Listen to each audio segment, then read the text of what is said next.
이른하고 TV 오신 여러분 환영합니다. 저는 스포츠 소녀이동요. 루키더 바스켓 이동환입니다. 네, 11월 둘째 주 KBL 루마 임팩트 1부 순서 시작을 해보도록 하겠습니다. 이동이 이제 또 땀을 많이 흘리고 있는데요. 오늘 네. 녹화 끝나고 또 이제 또 창원으로 가지 않습니까? 그렇죠. 네, 오늘 또 창원 갔다가 내일 또 울산 들렸다가 그렇죠. 이렇게 이제 또 장돌뱅이 신세로 맞아요. 그래요. 보내야 됩니다. 네, 저도 이번 주 중에 대구 갔다가 또 울산 갔다 제가 울산에서 오늘 아침에 올라왔어요. 여러분, 우리 인생 왜 이래? 기자하지 마세요. 거 아닙니다. 빙고. 그렇습니다. 아니, 근데 또 참 재밌는 게 모든 기자들이 이렇게 막 이렇게 지방을 많이 돌진 않는데 저희 둘 조금 이제 이동욱 기자와 제가 좀 많이 도는 편이긴 합니다. 이상해요. 네. 예. 다들 담당이 막 수도권이 아니고 막 또 지방 쪽에 잡혀가지고. 그렇죠. 그래서 그렇습니다. 네, 그렇습니다. 자, 그 댓글 선정책에서 댓글부터 소화를 하고 가보도록 하겠습니다. 옥미 귀염 지구부시아님이 그 허웅 선수의 강팬이신가 본데, 네. 이분 이제 책임질 수 있습니다. 아마도 그럴 수 있을 듯요. DB 일단 우승만 하시면 이분이 이제 그 DB 우승하면 이동이 이제 여자친구 소개시켜 준다. 그래서 제가 네. 책임질 수 있냐 그러니까 책임질 수 있다 그랬는데 이제 그만하세요. 여기가 무슨 뭐 결혼 무슨 뭐 소개팅 그런 뭐 앱도 아니고 여기는 농구 전문 분석 방송입니다. 그래서 제가 이번 주에 되게 유난히 마음이 아팠어요. 왜요? DB가 지금 연패가 이뤄져가지고 지금 확률이 가지고 있는데 이따가 저희가 DB 얘기하도록 하겠는데 근데 뭐 사실은 또 이게 저희 공과 사는 분리해야 된다고 하지만은 때로는 한 번씩 넘나들 수 있는 거 아닙니까? 그건 네 거잖아요. 나 부러워서 그래. 제가 또 제 여자친구 나중에 인사드리겠습니다. 알겠습니다. 김영진님이 라둘리차는 강훈주 감독이랑 목욕탕에서 진심 토크 한번 해야 하네요. 그랬는데 그래야 될 듯합니다. 라둘리차 이제 절대 국민의 사랑을 받는 둘리라 부르지 않습니다. 그냥 라둘리차 이렇게 부릅니다. 보통 이제 그 윤혁 기자께서도 이제 제가 이제 되게 이뻐 보일 때 동환아 이러시고 이제 좀 이제 얘가 좀 방심한다 이러면 이동환. 보통 이게 다 그래. 모든 사람들이 다 그래요. 그렇죠. 또는 저는 이제 설명 귀요미 이렇게 하다가 그렇죠. 좀 방심한다가 이동환? 이렇게 부르죠. 그렇죠. 이게 마치 이제 부모님들도 다 아이한테 다 그러시잖아요. 그렇죠. 이제 강호중 감독의 마음이 그런 마음이 아닐까. 부모의 마음으로. 그렇습니다. 부모의 마음은 좋은데 좀 라드리차 좀 잘 썼으면 좋겠어요. 강훈주 감독님도 그러니까 라드리차를 보시면서 내 전술엔 잘못이 없나. 이거 다시 한번 곱씹어 보면 좋을 것 같습니다. 네, 그렇습니다. 장지수님이 가스공사의 큰 문제는 리바 니콜슨 리바리 니콜슨은 패싱을 좀 더 봐야 되고 도경은 뛰지도 못하고 국내 선수도 김낙현 막히면 나머지도 좀 현재 답답하네요 유유하셨는데 그래서 지금 유동 감독이 플랜 C를 돌리고 있죠. 있는데 뭐 나름 지금 잘 버티고 있습니다 아직. 이게 아무래도 이제 임시 방편인데 이것이 어쨌든 효과를 보면서 지금 다시 또 약간 상승 곡선을 타는 가스공사 이번 시즌이 순탄치 않은데 어쨌든 꾸역꾸역 버티는 모습이 되게 인상적인데 제가 또 이따가 한번 얘기해보도록 하겠습니다. 왜 가스공사가 잘 버티고 있는지 뭐 이런 부분에 대한 한계 그리고 앞으로 어떻게 될 건지 이런 거 자세하게 말씀을 갖다 좀 드리고 송교창님께서 진짜 송교창이 아니 종종 등장하시는 저는 아닙니다. 닉네임은 송교창으로 하시고 우리 잔매풍님입니까? 네, 그렇죠. 저희가 뭐 이제 예를 들어서 송교창 선수를 약간 비판한다. 이런 플레이 아쉬워요 이러면은 섭섭합니다 이렇게 댓글 남겨주셨던 그분입니다. 본인일 수 있어. 그렇죠. 샤이 이루농구. 샤이 이루농구 팬. 네네, 그렇죠. 그럴 수 있어요. 네, 그렇습니다. 제가 알고 있기로는 현역 선수들도 몇몇은 좋아해. 이가리처럼 대놓고 본다 이렇게 하는 분들도 있는데 샤이가 있어요. 내가 알고 있기로는. 제가 알기로는 송교창 선수도 저희 방송을 한 번씩 본다고 합니다. 그래서 저번에 물어봤더니 그렇게 얘기하더라고요. 알고 있죠. 그러면서 하지만 뭔가 뭐랄까요 마냥 밝아 보이는 표정 아니었습니다. 최선을 다할게요 송교창 선수. 그렇습니다. KCC가 이렇게 약해지다니 우하셨는데 그럴게요. 근데 KCC가 그 요즘에 그 상대 팀하고 이제 늪에 빠뜨리면서 진흙탕 농구를 하는데 잘해요. 정말 사실 저는 지난주 가장 놀라웠던 팀인데 이것도 어떻게 좀 이렇게 돌아가고 있는지 KCC가 어떻게 지금 전력을 극대화하는지 이것도 한번 얘기해 보도록 하겠습니다. 그렇습니다. 그래서 KBL 루마 임팩트 1부 순서는 KGC 오리온, SK, KT, DB 순으로 한번 가보도록 하겠습니다. 자, KGC 인삼공사부터 하도록 하겠습니다. 자, 지금 KGC 인삼공사가 삼성 SK를 잡았어요. 근데 중요한 건 먼저 삼성은 잡을 수 있어요. 지금 삼성이 좋지 않으니까. 그렇죠. SK를 또 잡았어요. 79대 77. 네. 그래서 SK가 왜 KGC한테 약한가는 SK 편에서 좀 얘기를 해보고 그 KGC가 사실 좋지가 않다가 지금 반등을 했는데 이 반등의 핵심 스펠맨 선수가 있죠. 그렇죠. 저희가 사실 최근에 이 스펠맨의 어떤 약점들 이런 것들이 조금 이제 부작용이 나타날 때 KGC가 흔들린다는 얘기를 했었는데 이번 주에 확 바뀌었습니다. 일단 가장 큰 것은 이 선수의 어떤 공격 지역 에어리어 자체가 바뀌었다는 거. 네네. 그 전에는 이제 저희가 뭐 얘기를 많이 했지만 탑에서 밖에서 외곽슛을 노리다가 돌파도 하고 약간의 어떤 굉장히 전형적인 스트레치형 빅맨의 어떤 모습을 가져갔는데 요번 주부터 보면은 어떤 이제 미드레인지에서 등지고 볼을 받고 페이스업으로 어떤 전환해서 공격을 한다든지 이런 림과 가까운 곳에서도 공격 빈도가 늘어나면서 상대팀들이 약간씩 뭐지? 왜 이러지? 약간 이렇게 되면서 그 전에 가져왔던 전략 있잖아요. 삼성이 이런 전략 가져왔죠. 배수용을 붙이고 이제 안에서 이제 힉스가 림 프로텍팅을 해주고 이 전략 이런 매첩이 이제 바로 안 먹히기 시작했다. 그렇죠. 이게 되게 인상적이었습니다. 그렇죠. 네. 그 이전에 스펠맨을 집중 마크할 때는 어떤 식이었냐면 외곽에서 비슷한 사이즈의 어떤 발빠른 선수를 붙여서 그 선수에게 스펠맨의 어떤 신경전 그러면서 몸싸움을 치열하게 하고 뚫리면 거기에서 적절하게 커버를 쳐서 그 외국인 선수가 블락하는 그런 형태. 그러면서 이제 스펠맨이 뭐 예를 들어서 무리한 공격을 하기도 하고 뭐 블록을 당하기도 하고 이랬는데 지금은 말씀하신 것처럼 이제 공격 지역 자체가 림에서 좀 더 가까운 쪽으로 조정을 해줬어요. 그렇죠. 예, 이 부분은 좀 중요한 것 같아요. 그렇죠. 예. 그러니까 이게 스펠맨이 밖에 있을 때 저희가 뭐 얘기를 해서 문제가 뭐냐면 이 선수가 1대1 하려고 볼을 끄는 게 그냥 캐치하고 있는 시간이 많아요. 이렇게 그렇죠. 상대의 어떤 움직임을 보고 역동작으로 확 들어가려고. 그럴 때 이제 다른 국내 4명 선수들은 사실은 이렇게 노리고 있는 거죠. 예, 다른 4명 선수들은 뭔가 할 수 있는 게 되게 제한적이거든요. 그냥 코너 45도에 서서 한 번 그냥 컷인 한두 번 정도 했다가는 그 다음부터는 그냥 서 있는 경우가 많은데. 그렇죠. 그러면 이제 공수 밸런스 위크 사이드와 스트롱 사이드의 어떤 그 밸런스가 깨지게 되죠. 필연적으로. 그리고 그렇죠. 흐름이 좋지가 않고 또 상대 입장에서도 스펠맨은 공격이구나. 그러면 여기에서 이제 노리고 있는 거죠. 그렇게 되다 보니까 이제 공격의 어떤 확률이 떨어질 수밖에 없는 거죠. 그렇죠. 예. 결국에는 이제 상대 팀들도 쟤 1대1 하려고 하네. 이러면서 약간 좋은 형태의 어떤 그렇죠. 수비를 서게 되고. 근데 이제 스펠맨이 인사이드 아웃사이드 왔다 갔다 밸런스를 좀 조정을 해주니까 이제 어떤 스펠맨의 어떤 공격화에 대한 예상도 조금 어려워지고. 그리고 제가 이번 주에 봤을 때는 지난주에 얘기했던 어떤 전성현과의 핸드오프 게임이라든지 그러니까 탑에서 아이솔레이션을 좀 어떻게 보면 좀 주구장창하던 모습이 좀 줄어들었어요. 예, 그래서 사실 스펠맨 정도 되는 선수면은 굉장히 자존심이 셀 거란 말이에요. 이런 부분을 컨트롤하기 쉽지 않은데 이걸 어떻게 대화로 잘 풀어낸 부분도 좀 대단한 것 같기도 하고 코칭 스태프가. 저는 진작에 좀 이렇게 했어야 되는 건데 그러니까 자존심은 자존심이고 사실 농구는 그렇게 해야 되는 게 맞거든요. 그러니까 그렇죠. 모든 장면마다 좀 쫀쫀하게 해야 되는 거고. 그렇죠. 그리고 진짜 자존심이 있으려면 그러니까 어떤 그 옵션을 공격에서 옵션을 줬을 때 확률을 최대한 높이는 게 이게 전술의 의미잖아요. 그렇죠. 그러기 위해서 스크린을 치고 나머지 선수들이 스트레치를 해주고 동시에 뭘 하는 이제 그런 부분들이 다 그 확률을 높이기 위해서인데 솔직히 저가 볼 때는 이게 물론 뭐 내부적으로 어떠한 그 이유들이 있었는지는 모르겠지만 기본적으로 스펠맨을 너무 방목했어요.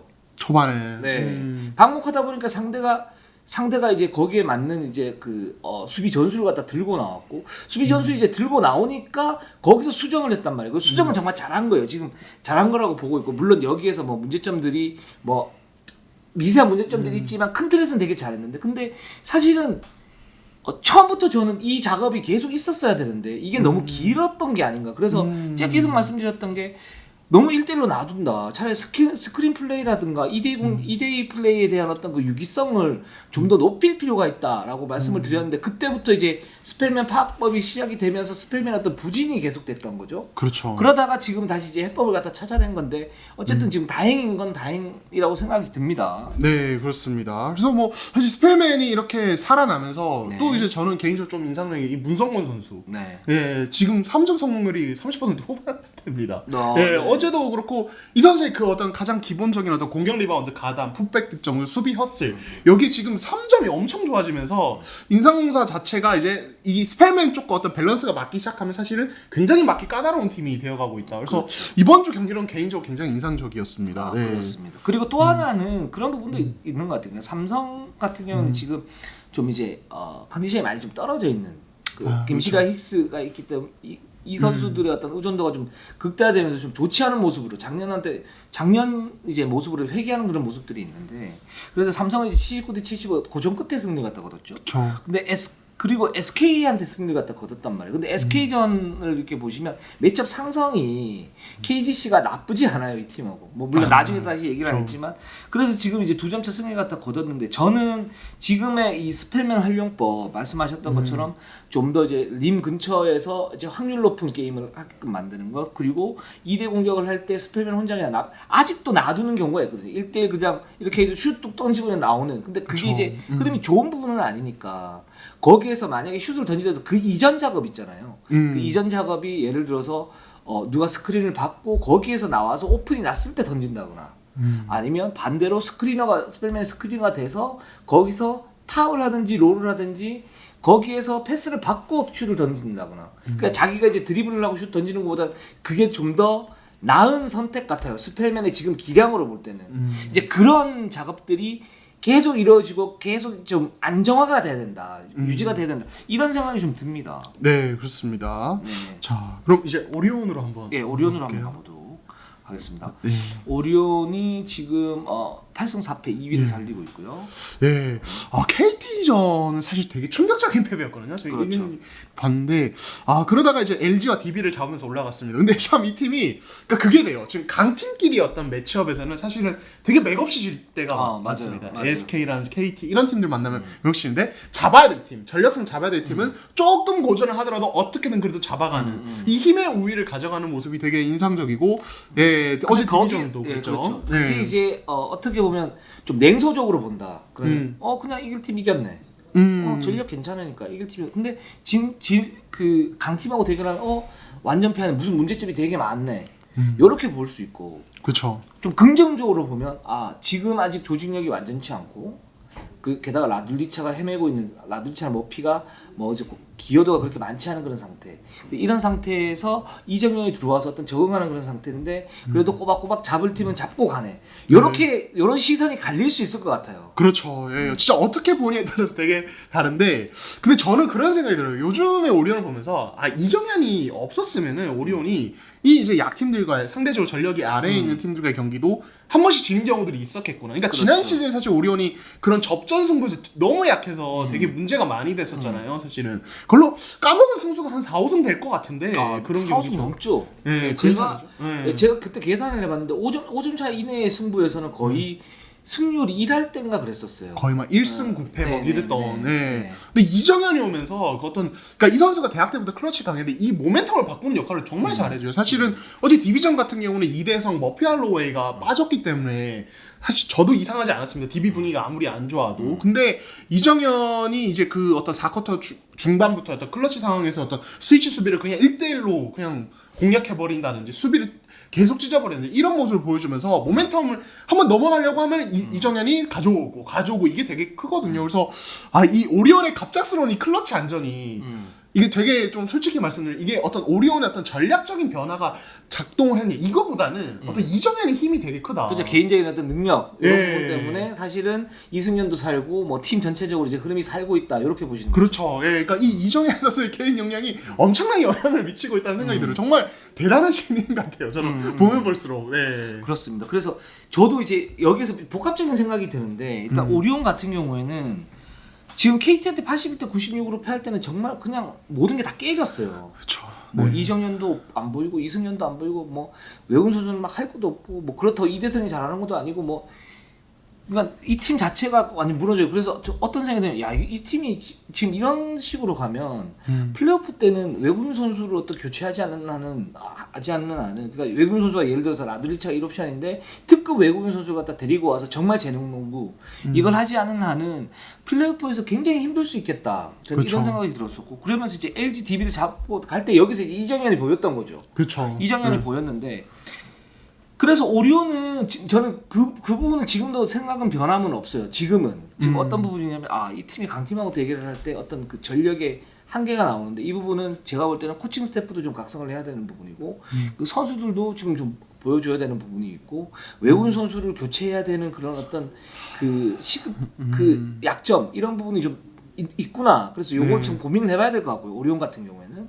근데 이제 이정현 그 이후에 LG DB하고 있었을 때 이정현 선수가 올라왔잖아요. 그렇죠. 이 부분도 저는 좀 세분화시킬 필요가 있는데 제가 처음에 이정현 굉장히 좀 묘한 선수라고 그랬던 그렇죠. 게 할 수 있는 부분들은 다 하는데 이게 과연 프로에 처음엔 통할 것인가? 그렇죠. 그리고 공수 밸런스를 맞췄을 때 맞추고 이제 쭉 갈 것인가? 그러면 어느 정도 위치로 갈 것인가? 그래서 제가 이제 김낙현 선수 맥스 치료하면 김낙현 선수라 정도 이제 성장을 할 것이다라고 이제 외부에 있는 스카우터들이 그렇게 평가할 건 말씀을 갖다 드렸단 말이에요. 저도 이제 그 부분에서 일정 정도 동의를 했고, 근데 지금 이렇게 보면, 그러니까 일단 프로 적응은 됐어요.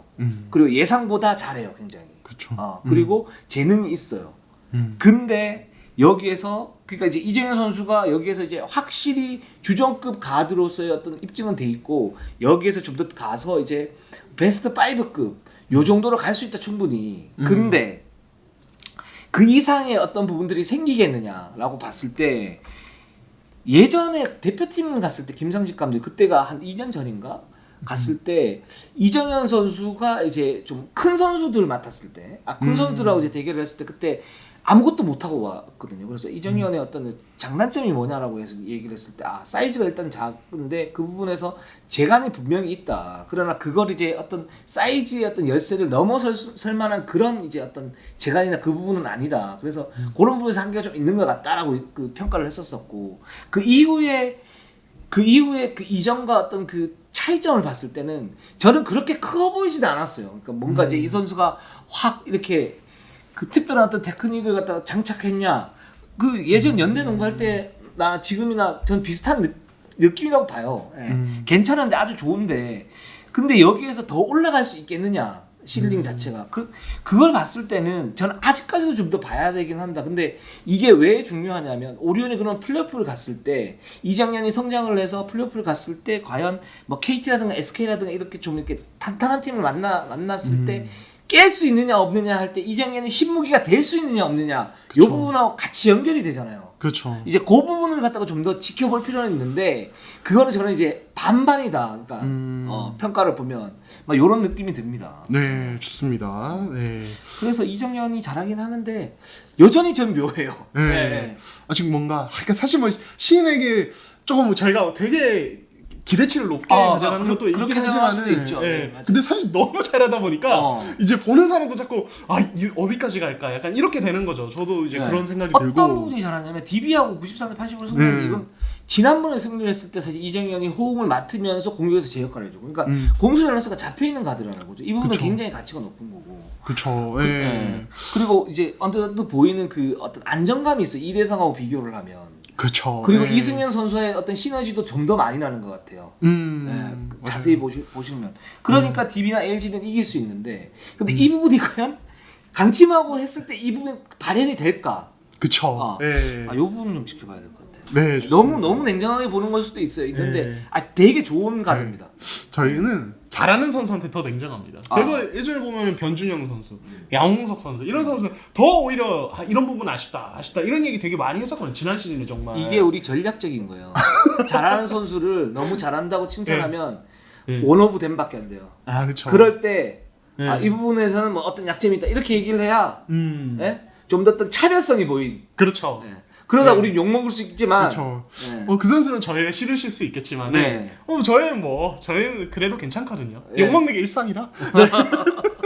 그래서 이정현 선수 더 큰 이제 좀 한 단계 더 도약하려면 조금 더 뭔가 또 보완해야 될 점은 분명히 있다. 이런 말씀을 드리고 싶습니다. 그거 좀 봐야 될 것 같아. 이걸 깨고 올라가면서 이제 경기 지배를 가지고 가느냐. 근데 그렇게 되면 굉장히 엄청난 선수가 될 수 있을 것 같은데 이거 좀 지켜봐야 될 것 같아요. 네, 좋습니다. SK로 한번 가보도록 하겠습니다. 예, 지금 8승 3패 1위 달리고 있고요. KT의 완전 대승을 거두면서 진짜 이제 적이 없구나 이런 느낌이 있었는데 그렇죠. KC 바로 잡혔습니다.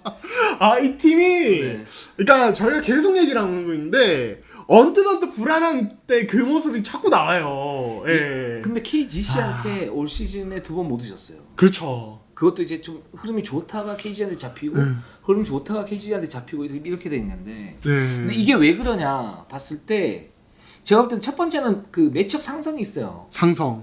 일단 최준영과 안영준 그리고 김선영의 어떤 트랜지션 이 부분이 SK의 어떤 근간이잖아요. 그렇죠. 근간이잖아요. 여기에 원이. 그렇죠. 원희의 골밑 견신한 골밑.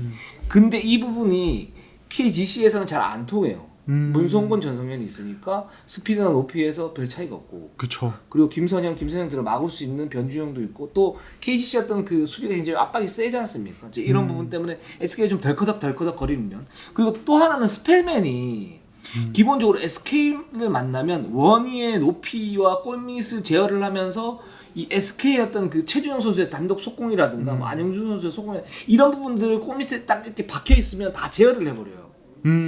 그런 어떤 매치업 상성 때문에 사실 SK가 KGC한테는 좀 고전하는 측면이 있어요. 그런 것 같아요. 그렇죠. 사실 진짜 그래서 SK가 그러니까 좀 분리를 해서 봐야 되는데 이 팀의 어떤 트랜지션 능력, 하프코트 공격의 어떤 능력을 봤을 때 사실은 트랜지션에 대한 의존도가 꽤 높아요. 사실 이 팀은. 예, 그리고 하프코트조차도 미스샷을 어떤 풋백 득점 만든다든지 어떤 이런 사이즈로 활용한 공격들 혹은 원희의 플로터, 김선영의 어떤 순간적인 돌파 여기에 대한 의존도가 되게 높거든요. 그러니까 그렇죠. 이게 이 중에 하나가 작동이 좀 안 되거나 혹은 뭐 최대 막 두 가지까지 제어를 당하기 시작하면은 되게 헤매고 갑자기 경기력이 확 떨어지는 모습이 나오는데 진짜 말씀하신 대로 KG 시절에서 그런 모습이 그대로 좀 나왔던 것 같습니다. 네. 또 SK가 그래서 로템포로 경기를 했을 때는 아마 약점이 생길 수 있을 거예요. 왜냐면 트랜지션이 자연스럽게 좀 제어되는 그런 부분들이 있으니까. 근데 그 하기가 쉽지는 않죠, 사실. 그렇죠. 예, 그렇습니다. 그리고 또 이제 전희철님이 이제 인사공사전 끝나고 이 어떤 선수들의 어떤 멘탈적인 부분들, 예, 이렇게 좀 지적을 하셨는데 리드를 잡고 있을 때와 그렇지 않을 때 경기력 차이가 너무 크고 선수들과 얘기가 좀 필요할 것 같다. 이렇게 또 좀 꾸짖었습니다. 그러니까 진짜로 SK가 그 뭐 제가 한 2주째 계속 말씀을 드리는데 한 번씩 뭐지 싶은 수비 실수들이 나와요. 뭐지? 원래 같으면 집중하고 있을 때는 안 나오는 정말 빡빡한 수비가 되는 팀인데 한 번씩 그냥 다 서 있다는지 그러면서 3점 림 갑자기 오픈 차서 확 나버리는 그럴 때 이제 점수를 주면서 모멘텀이 확 넘어가서 되게 좀 고전을 하는 이런 양상이 나오거든요. 근데 이제 그런 상황에서 그래도 이 팀이 가지고 있는 힘 때문에 그냥 그래도 뒤집어서 이긴 경기가 사실은 가스공사전이나 LG전이었고 그렇죠. 그게 이제 결국에는 막히면서 진 경기가 KGC전이었다고 볼 수 있는데 이게 사실은 과연 단기전 결국 이 팀은 더 멀리 봐야 되는 팀 아니겠습니까? 단기전 갔을 때 이게 40분 내내 집중력이 유지될 수 있는 팀이냐 이것도 좀 지켜는 봐야 될 것 같아요. 근데 이게 SK도 어쨌든 지금 이제 그 맞춰가는 단계잖아요. 그 작년에 비하면 팀을 다시 이렇게 추스리면서 맞춰가는 단계인데 그 완성도가 이제 높단 말이죠. 지금 비시즌 훈련을 잘했고 전희철 감독이 이게 쫀쫀하게 잘 만들어놔서 그리고 선수들이 이제 작년에 어떤 그 부진을 많이 하려고 하는 어떤 그런 각성 이런 부분도 있고. 근데 제가 볼 때는 그런 약점들이 나타나는 게 어떻게 보면 자연스러운 현상일 수 있어요. 그러니까 40분 내내 집중력을 유지할 수는 없잖아요. 그렇죠. 실수들이 나오죠. 분명히. 나오죠. 그러니까 그걸 이제 이해할 수 있는 실수냐, 이해할 수 없는 실수냐라고 했을 때 이해할 수 없는 실수냐면 그걸 이제 대화나 아니면 연습을 통해서 고쳐나가면 되는 거고.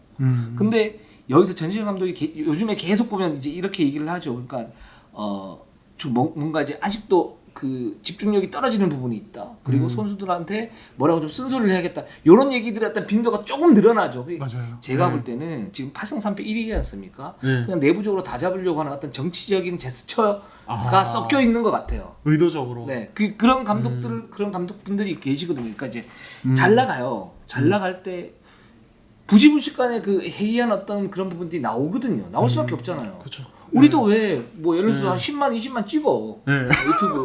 그럼 막 이렇게 막 어깨 뻥 들어가가지고 막 내가 1등인데 뭐 내가 1등 이러다가 한 번 또 팍 맞으면 예, 최선을 다했습니다.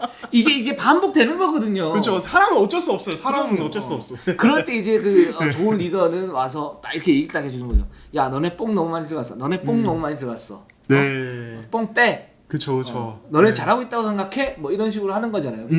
그게 이제 정말 그렇기도 하지만 약간의 어떤 정치적인 제스처. 그 이전에 뽕이 들어가기 전에 뽕을 빼는 작업. 이런 걸 지금 좀 하고 있는 듯한 느낌이 들어요. 그렇죠. 또 이게 SK가 굉장히 또 자유분방하고 네.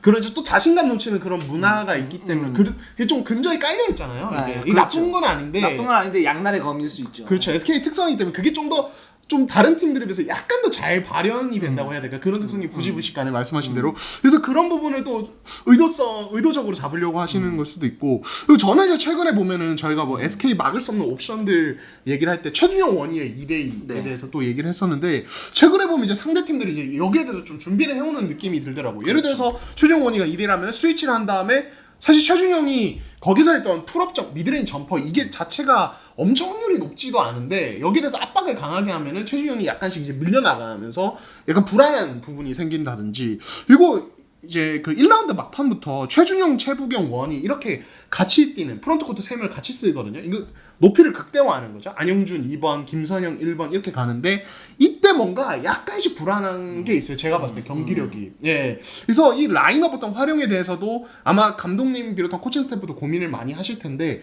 이런 부분도 저는 좀 눈에 띄었다. 그래서 이건 좀 지켜볼 필요는 있을 것 같아요. 네. 근데 이 부분이 그 끝까지 갔을 때 문제가 될까요? 그러니까 해결할 수 있을까? 아니면 끝까지 계속 가지고 가야 되는 약점인지, 그러니까 구조적인 약점인지, 아니면 해결될 수 있는 문제점인지, 요거 좀 보면 될 것 같은데 일단 최준용하고 원희의 어떤 위력이 떨어지고 있다. 상대가 어떤 파이법을 가지고 나온다 이렇게 말씀하셨잖아요. 이 부분하고 그다음에 최준용, 최부경, 원희가 뛰었을 때 코트의 어떤 활동력 이런 부분들이 좀 떨어지기 때문에 근데 이걸 계속 써야 되나 그러면 이런 문제점이 생기는데. 그렇죠. 이거를 좀 어떻게 좀 전망을 하세요? 네. 근데 저는 개인적으로 그러니까 안영준, 최준용, 최부경, 원희 이 4명이 같이 뛰는 이 완전 장신 라인업이죠. 네네. 진짜 높이에는 어떤 팀도 지지 않는 이 라인은 저는 가동 시간을 너무 길게 쓰면 안 된다고 봐요. 네, 저는 개인적으로 아직 좀 지켜봐야 되긴 하는데 왜냐면 일단 최준용, 원희가 수비할 때 범위 자체가 좀 좁아요. 사실 이 선수들이. 그리고 좀 약간 활동력인 에너지 레벨 자체가 떨어지다 보니까 좀 허무한 실점들이 페인트 존에서 좀 늘어납니다. 최부경은 그러니까 최준영은 이제 내외곽의 어떤 활동력이 되는 그런 선수인데 원희의 그 좁은 활동력을 보충하기에는 좀 부족한 그런 그렇죠. 선수죠. 예. 네, 그래서 오히려 최준용 4번, 안영준 3번으로 내리고 김선영의 이제 뭐 오재현이나 최원혁을 이렇게 같이 붙였을 때 오히려 조금 더 수비적 코트에서는 밸런스가 훨씬 더 나아 보이더라고요. 근데 근데 분명히 이런 라인을 사용하는 이유가 있을 겁니다. 예를 들어 상대 뭐 KT 같은 그렇죠. 굉장히 사이즈가 좋은 팀에 대해서는 또 이렇게 갈 필요도 있고 때로는 그 토종 빅맨이 있을 때 이런 라인업을 쓰겠죠. 그렇죠. 어떻게 보면 좀 맞춤형으로 갈 때도 그렇죠. 있는데 근데 굳이 그렇게 안 해도 되는 어떤 상대의 높이가 그렇게 높지 않은 상황에서 이 라인업을 좀 길게 쓰는 것은 스스로 약간 리스크를 조금 감수하는 부분이 있어서 요거 조절은 필요하지 않을까. 근데 아직은 좀 지켜보려고 합니다. 네. 그렇습니다. 이 부분에 대해서 뭐 저 동의를 하고요. 그러니까 이제 이 라인업은 그러니까 최준용, 최부경, 원희 라인업은 예를 들면 현대모비스 같은 뭐 예를 들어 장재석이 뛰고 외국인 선수가 뛰고 또 뭐 3번이 또 크죠. 예, 최진수 이런 선수들. 이랬을 때 이제 장재석 쪽에 미스매치 하는데 그러면 현대모비스가 거기에 대해서 집중적으로 뭔가 공략을 하고 더블팀을 들어갔을 때 밖으로 빼줘서 효율적인 어떤 석점이 딱 들어왔다 이럴 때는 그 수비를 맞춰줘야 되잖아요. 그렇죠. 이럴 때 쓸 수 있는 그런 라인업인 것 같고 근데 이 약점이 진짜 말씀하신 것처럼 활동력이 좀 떨어지고 또 특히 원희 최부경이 뛰게 되면 기본적으로 이제 그 외곽에서 어떤 그 수비 커버 범위가 급격히 좁아지게 되죠. 물론 뭐 오재현. 오재현이라든가 뭐 최원혁이라든가 이런 선수를 붙여가지고 그걸 이제 보충할 수 있는 그것도 한계가 있을 수 있으니까 이럴 때 이제 최부경 요런 선수 쓸 수가 있는 거고 그러니까 그렇기 때문에 이 부분은 한시적으로 가는 게 맞다고 생각을 하고 그리고 최준용 원희 2대2 같은 경우에도 상대가 이제 견제가 들어오기 시작하잖아요. 근데 여기에서 해결할 수 있는 방법 저는 이제 이렇게 되면 효율성이 좀 떨어질 수 있다라고 봐요. 그러니까 뭐 시즌 초반에 굉장히 좋았던 허웅 선수가 집중 견제를 받으니까 여러 가지 복합적인 요인이 있지만 결국 이제 허웅 선수의 어떤 한계점 이런 부분들이 살짝 보이기 시작하는 거거든요. 그렇죠. 그러니까 최준용 원희도 그런 집중 견제가 딱 들어왔을 때는 여기서 효율성이 떨어질 수 있는데 이거 해결할 수 있는 방법은 저는 딱 두 가지. 첫 번째는 최준용이 좀 더 견고한 미드 점퍼라든가 외곽 슛을 가지고 있으면 돼요. 그렇죠. 그러면 알고도 못 막죠. 그쵸. 그거는 그죠. 네. 근데 그런 수준은 아니잖아요. 그러니까 이제 최준용 선수가 어떤 천재적인 센스 이런 부분이 있는데 후천적 노력이 저는 좀 부족하다고 봐요. 그렇기 때문에 그런 약점들이 있고 이게 이제 효율성의 어떤 감소 문제를 발생을 하는 거고.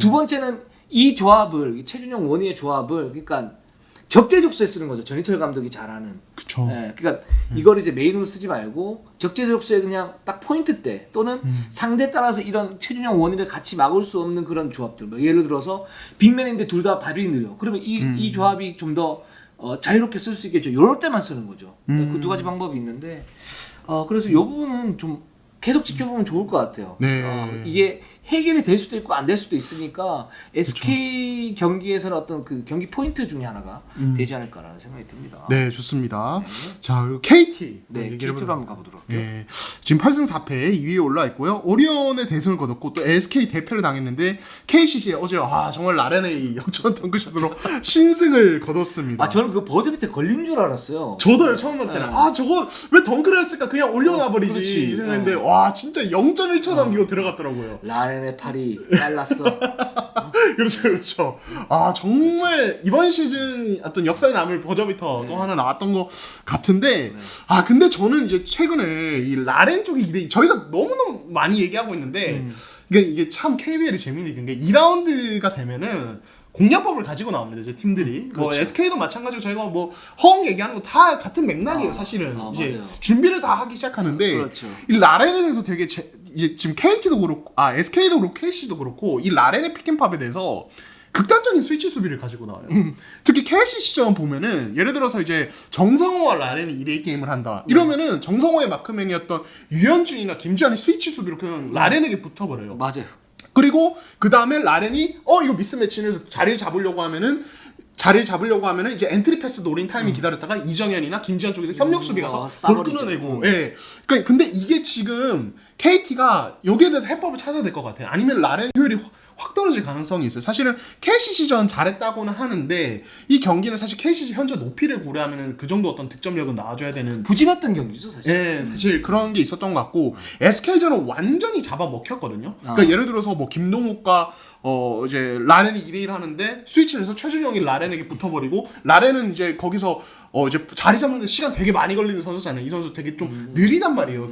민첩성 자체가 떨어지다 보니까 거기서 이제 뭐 아무것도 못하다가 그냥 김동욱이 이제 외국 선수 앞에서 원이 앞에서 터프샷 던지고 끝난다든지 이런 이제 장면들이 나와요. 그러니까 이거에 대해서 좀 KT는 고민이 생길 것 같다. 예, 이런 생각이 들어요. 예. 그쵸. 그냥 저 개인적인 생각이었는데 그 SK 게임을 보면서 그냥 그냥 무너졌잖아요. 그러니까 게임 안 되게 무너졌죠. 그래서 이제 걱정되는 건 이제 그거겠죠. KT 팬들 입장에서는 SK 팬들 입장에서 요거 우리 이제 KT는 이제 한번 약점 잡았어. 플레이오프 때 올라와도 별 문제 없겠어. 물론 뭐 호운이 들어오면 어떻게 될지 모르겠지만, 근데 호운이 들어왔을 때 이제 좋아지는 부분은 있지만 또 수비에서 또 약화되는 그런 부분들이 있으니까 이 정도의 경기력이라면 SK에 계속 고전할 수 있겠다라는 생각이 들어서. 근데 그쵸. 여기서 이제 라렌이 문제였죠. 그러면서 어떤 생각이 들면 내가 볼 때는 KT가 우승을 하려면 라렌을 트레이드를 하거나 해서 좀 더 강력한 카드로 데리고 와야 되는 거 아니냐?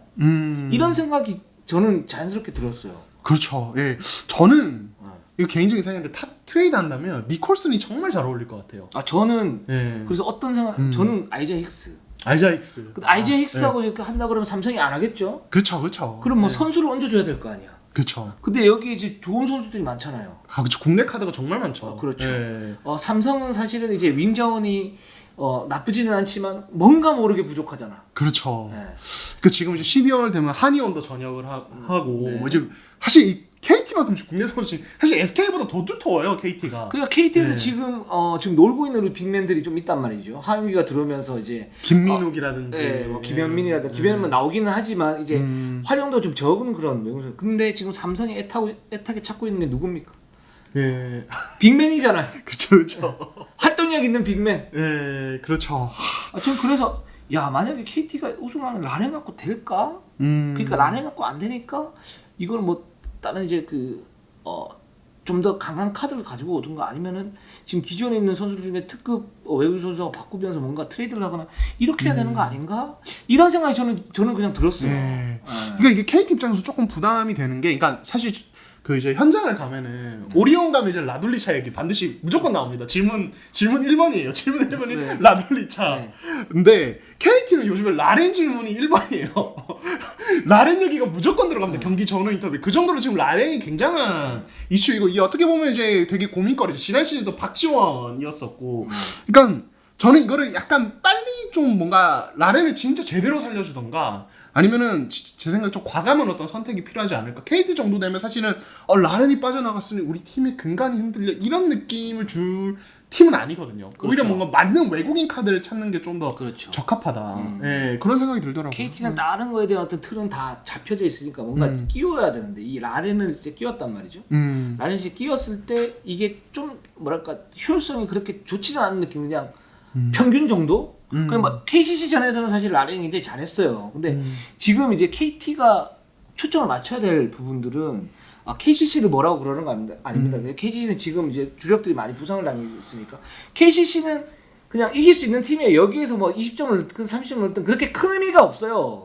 어떻게 보면 KT는 플레이오프 갔을 때 SK나 뭐 KGC 또는 뭐 오리온 뭐 이런 팀들 만났을 때 거기에서 뭔가 합이 맞아가면서 시너지가 나올 수 있는 그런 외국인 선수를 구해야 된단 말이죠. 그쵸. 근데 그게 라렌인가 했을 때 SK 전에서는 완전 낙제점이었죠. 그쵸. 아예 그냥 가지고 놀았으니까 SK가.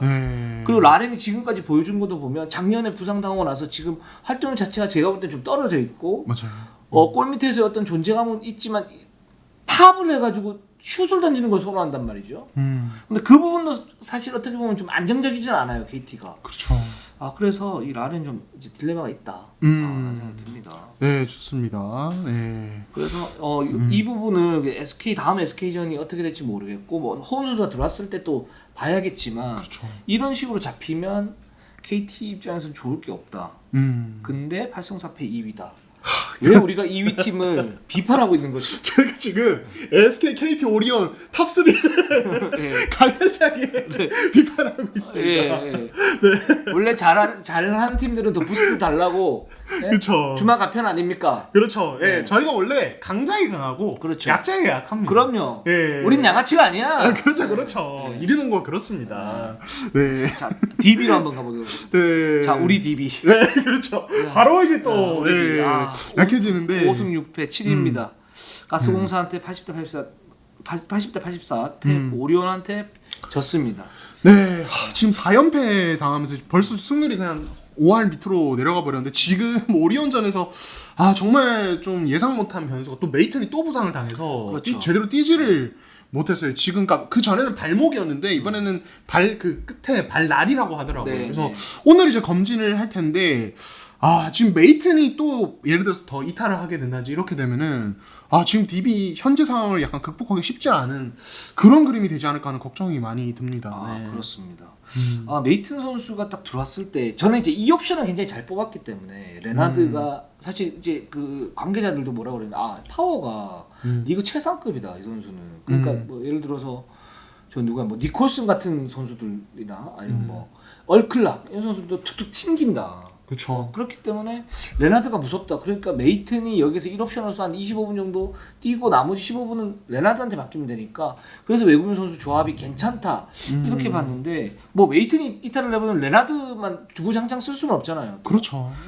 그렇게 되니까 DB한테는 굉장히 좀 큰 위기다라고 할 수가 있을 것 같고 또 박찬희 선수도 지금 허리를 그렇죠. 예. 그 사실 컵대회 때도 이제 그 결승전에 또 이제 부상 때문에 안 나왔었는데, 그러니까 어쩔 수 없이 이제 워낙 노장이다 보니까 한 번씩 이렇게 좀 잔부상 때문에 결장하는 경기들이 생깁니다. 그러니까 사실 그런 경기에서 이제 이런 어떤 공백들을 극복할 수 있는 힘이 있느냐. 근데 사실은 조금 DB는 상황이 다른 게 사실 KT 같은 경우는 김동욱이 뭐 한 경기 빠져도 좀 그래도 어떤 가지고 있는 기본적인 전력으로 극복을 할 수 있는 어떤 여유들이 있잖아요. 네. 근데 DB는 사실 지금 그런 상황이 아니에요. 박찬희도 되게 소중한 어떤 카드가 되어 있는 그렇죠. 팀이어서 이게 또 데미지가 되면서 오리온더 2대상 할로웨이가 없었음에도 그 경기를 져버리는 그런 상황이 되고 말았습니다. 네, 그렇습니다. 이 박찬희가 굉장히 좀 DB에서는 좀 전략적으로 중요한 게 로테이션을 돌리려면 기본적으로 가드, 그러니까 리딩을 할 수 있는 그 조율을 할 수 있는 가드가 굉장히 좀 중요합니다. 물론 박찬희 선수 뭐 석점 슛이 뭐 그렇게 좀 좋지 않은 그런 선수이고 공격에서 어떤 세깅을 당했을 때 약간 좀 흐름이 떨어지는 부분은 분명히 있는데 로테이션을 돌렸을 때 어떤 중심의 멤버. 근데 이 박찬희 선수밖에 없어요. 허웅 선수를 그렇게 쓸 수가 없으니까 지금 상태에서는 왜 쓸 수 없는지는 지난번에 말씀 갖다 드렸고. 그런 상태에서 그래서 이제 가드 정호영 선수를 갖다 뽑았죠. 뽑아가지고 이제 돌리고 있는데 그렇다고 정호영을 또 메인으로 쓰느냐 그렇게 되면 또 불안해지죠. 그렇죠. 이제 이런 부분들이 있으니까 DB 입장에서는 이 메이튼, 박찬희가 이제 허리 통증이라고 하면 이 허리 통증이 사실은 시간이 좀 걸리는 그런 통증일 수 있는데 허리 아파보신 분들은 아시잖아요. 이게 그쵸. 은근히 오래가는 그런 그렇죠. 병이니까 그래서 좀 DB는 지금 좀 위기다 정말. 그쵸. 라고 할 수 있을 것 같아요. 네, 그리고 사실 1라운드 후반부터 있었던 이 허웅의 어떤 페이스 하락 이거는 뭐 집중 연재를 받으니까 어쩔 수 없죠. 그리고 그렇죠. 허웅도 터프샷을 너무 많이 던지게 되는데 2라운드 두 경기 보면 지금 평균 10점에 야투율 40%가 안 되고 3점 성공률도 확 떨어진 모습. 그러니까 저는 저번에도 말씀드렸지만 DB는 이번 시즌에 허웅 메이튼 원투 펀치로 버텨주면서 강상재 합류하면은 그 어떤 높이의 힘으로 뭔가 좀 끌고 가는 모습이 나오는 게 가장 어떤 좋은 시나리오였을 것 같은데 이게 메이튼이 예상외로 이 부상 여파로 갑자기 확 무너지면서 이게 지금 이 어떤 플랜 자체가 지금 완전히 무너진. 그러니까 그럼 대안이 있느냐? 그러니까 가스공사가 플랜 B, 플랜 C 가져오는 것처럼 대안이 있냐? 이게 저는 지금은 안 보여요. 지금 현재 선수 구성으로는 이게 어떻게 보면은 전략 전술의 문제라기보단 이제는 DB가 그냥 가진 힘의 어떤 한계가 아닌가. 예, 그런 생각이 들 정도입니다. 네. 그렇습니다. 그 DB가 그동안 이제 로테이션을 많이 돌렸었고 거기에서 이제 나오는 선수들이 활약을 하면서 뭔가 이제 팀에 그 부스터를 달아줬거든요. 근데 그렇게 달기 위해서는 일단 기본적으로 핵심 선수들이 건재해야 되는데 여기서 일단 외국인 선수 한 명이 없다라는 거는 이거는 좀 문제가 있죠. 그렇죠. 네. 그렇기 때문에 그렇게 되면 로테이션 어떤 효율성도 떨어질 수 있는 거고 그 이 로테이션 자체가 어떻게 보면 굉장히 불안해질 수 있는 예전에는 이게 플러스 요인이었다면 지금 이제 마이너스 요인이 될 수 있는 폭탄 같은 어떤 그런 느낌이 있는 거죠. 그런 상태에서 이상범 감독이 지금 어느 정도는 기계적으로 지금 로테이션을 돌리고 있는데 계속 이렇게 하면서 이렇게 할 것인가 연패 계속 빠지면 그렇게 못 하거든요. 그렇죠. 그 어떤 이제 다른 수를 갖다 찾아야 되는데 그 수가 뭘까라고 봤을 때는 모르겠어요 저는. 네, 저도 모르겠습니다. 사실 프리먼 뭐지 아까 좀 말씀하셨지만 되게 잘해주고 있고 제가 봤을 때는 김종규도 되게 잘해주고 있어요. 이 정도면은 네. 유키 씨도 계속 칭찬을 하셨지만은 근데 또 그러면 지금 백코트진이나 어떤 이쪽에서 좀 너무 무너져 있으니까 그럼 김정기나 프리먼에게 좀 약간 이 선수들의 1대1 빈도를 높이는지 이렇게 하기에는 또 공격이 단조로워지고 되게 빡빡해지면 사실은 팀 전체가 같이 죽어버리거든요. 허웅도 사실은 그렇게 하면 살지를 못합니다. 네.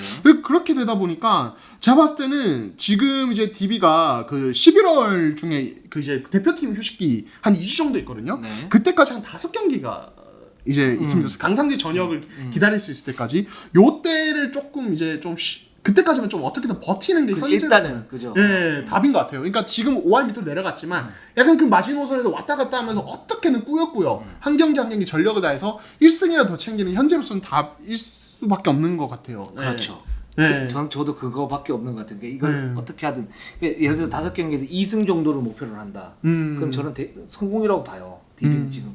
그러니까 이제 왜 우리가 살다가 보면 답이 없을 때가 있지 않습니까? 그쵸. 일이 너무 많아. 그래 너무 많아서 이게 처리할 엄두가 안 나서 막 그 동기부여가 확 떨어질 때가 있잖아요. 그쵸. 그럴 때 뭐 이제 그냥 꾹꾹 참으면서 해라. 뭐 이것도 방법 중에 하나긴 한데 제일 좋은 건 뭐냐면 그냥 일단 요 정도는 일단 해놓고 생각하자. 그러면 그 일만 꾸역꾸역 하는 거예요 그냥. 맞아요. 그러다 보면 뭐 대충 보여. 맞아요. 일단 해보면은 약간 답이 나오기 시작합니다. 맞아요. DB가 그런 상황이에요 지금. 그렇죠. 잘 버텨야 된다. 예. 우리 DB는. 그렇죠. 네. 한 경기 한 경기 그냥 전력을 다해서 한 경기라도 더 잡으면은 될 것 같아요. 강상재가 돌아오면 분명히 뭔가 플랜이 생길 겁니다. 이 팀은. 그리고 외국인 선수를 뭐 교체를 하든지 이런 부분들에 대한 작업도 있을 수 있는 거고요. 네. 그래서 DB가 이번에 이 위기에서 DB 지지 말아야 된다. 예상치 못한. 네, 또 약자를 향한 응원을 또 이렇게 재밌게 해주시네요. 알겠습니다. 네. 저희가 지금 1부 순서는 여기까지 하도록 하고요. 저희 또 2부에서는 또 많은 또 얘기들이 또 있습니다. 그렇기 때문에 또 2부에서 우리가 또 다뤄야 될 팀들이 좀 많죠? 그렇죠. 예. 이번에서 또 가스공사 그리고 또 무너지게 한 삼성 그리고 그렇죠. 기대 이상의 KCC 저희가 한번 다 이야기를 한번 해보도록 하겠습니다. 그렇습니다. 그런 팀도 있으니까 2부도 잘 봐주시고 저희 1부는 여기까지 하도록 하겠습니다. 우리는 항상 최선을 다하겠습니다. 자 네이버 유튜브 구독 좋아요 알람. 알람 감사합니다.